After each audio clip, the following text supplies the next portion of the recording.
মানে হয়েছে কি, এটা কার জুতো আমি জানতাম না, ওই দরজার সামনে রাখা ছিল, আমি নিয়ে আসছি। তুমি আমাকে অযথা বিরক্ত করতেছো, আমার অফিসের দেরি হয়ে যাচ্ছে, আমাকে গোসল করতে দাও, যাও এখান থেকে যাও। আচ্ছা ঠিক আছে, এই কাজের মেয়েটা না কোথায় যে যায় বুঝি না কিছু। স্যার আপনি এটা কি করতেছেন? ম্যাডাম যদি জানতে পারে যে আপনি আমার সাথে এইসব করতেছেন, আমার তো চাকরিটা যাইবো। চুপ, একদম চুপ। ম্যাডাম চলে গেলে চাকরি চলে যাবো, চাকরির কথা চিন্তা করতেছিস কেন? চাকরি ছাড়াই তোরে আমি বেতন দিব, আর তাছাড়া তোর আমার মেলা ভাল লাগছে।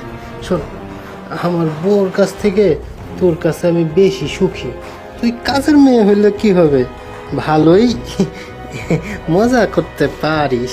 শোন, বেশি করিস না, আমি তোরে অনেক টাকা পয়সা দিব, তুই কোনো সময় ভুল কইরাও কারোর কাছে কিছু কবি না, ঠিক আছে? আচ্ছা স্যার। হ্যাঁ, এখন একটু দুজন মিলে। ইমরান, ইমরান দরজা খোলো বলছি, না হলে আমি ভুলে যাব যে তুমি আমার হাজবেন্ড। ইমরান, ইমরান দরজা খোলো বলছি।